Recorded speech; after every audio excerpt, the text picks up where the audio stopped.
Corona काल में आँख को कैसे प्रभावित करता है, ये कोरोना काल इसका जैसे एक चीज़ है कि एक तो मरीजों का जो प्रेजेंटिंग सिम्टम है वो आँखों में लाली या पिंक आई हो सकता है। तो अगर आँखों में लाली या पिंक आई लेकर के मरीज आते हैं तो हम उसमें कोरोना का सस्पिशन करते हैं। दूसरा, कोरोना के वायरस के एंट्री का माध्यम आँख है। तो अगर आप हाथ को कहीं पर एक इन्फेक्टेड जगह ले गए और हाथ को अनायास ही आप नाक में, मुंह में, आँख में ले गए तो नाक, मुंह और आँख के माध्यम से कोरोना आपके शरीर में एंटर कर सकता है और इन्फेक्शन कर सकता है। तो आँख कोरोना का प्रेजेंटिंग सिम्टम भी हो सकता है और आँख कोरोना का मीडियम ऑफ एंट्री भी हो सकता है।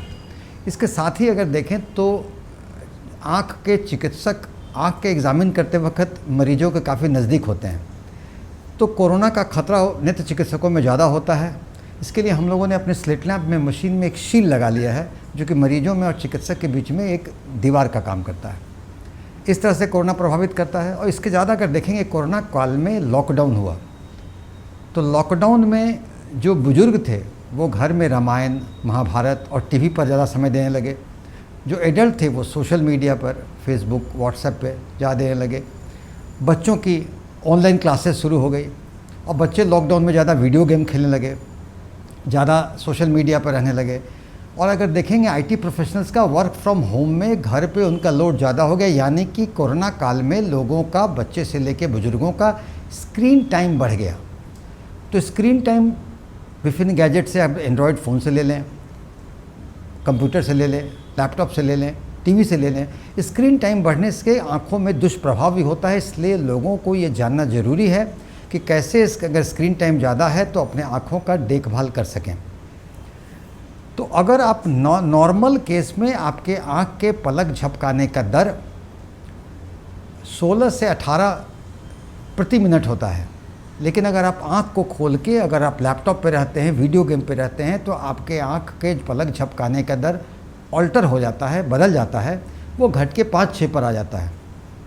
फलतः आपके आँखों में सूखापन, या जिसे ड्राई आई सिंड्रोम कहते हैं, वो ड्राई आई हो जाता है। तो आँखों में सूखापन लगेगा, हल्की लाली होगी, पानी आएगा।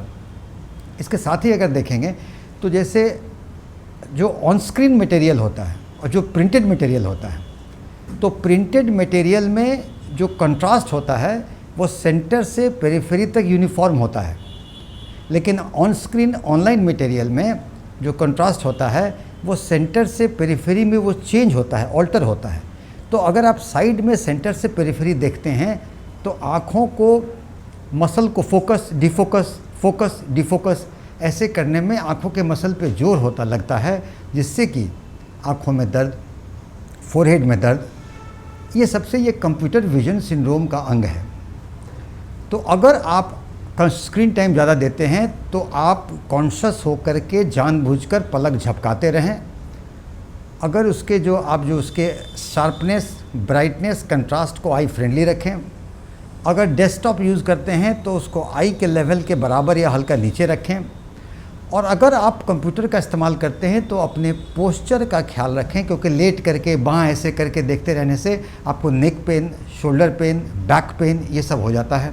तो आप पोस्चर का ज़रूर ख्याल रखें। और आमतौर पे जो लोग ज़्यादा स्क्रीन टाइम पर देते हैं वो व्यक्ति और वो लोग, वो बच्चे बाहर आउटडोर नहीं जा पाते हैं। तो आउटडोर नहीं जाते हैं तो घर में बैठ के उनका न्यूट्रिशनल इम्बैलेंस होता है, वो खाते रहते हैं, ओबेसिटी हो जाता है, तो उनको विटामिन्स की कमी होती है। तो वो जो कि न्यूट्रिशन का भी ख्याल रखें। तो अगर आपको ज़्यादा ऑन स्क्रीन रहना है तो बीच बीच में ब्रेक दे के आँख को धोएं, पलक झपकाते रहें, पोस्चर को मेंटेन रखें, अपने खान पान को ठीक रखें, हरी सब्जी, पत्तेदार सब्जी, पीला फल। और अगर आँखों में सूखापन हो, आँखों में दर्द, आँखों में लाली हो तो नेत्र चिकित्सक से संपर्क करके उचित दवाइयाँ ले लें और अपने पोस्चर को बरकरार रखेंगे। आँखें आपकी अगर ठीक रहेंगी तो आपके आगे पूरे हर जगह पूरा शरीर ठीक रहेगा।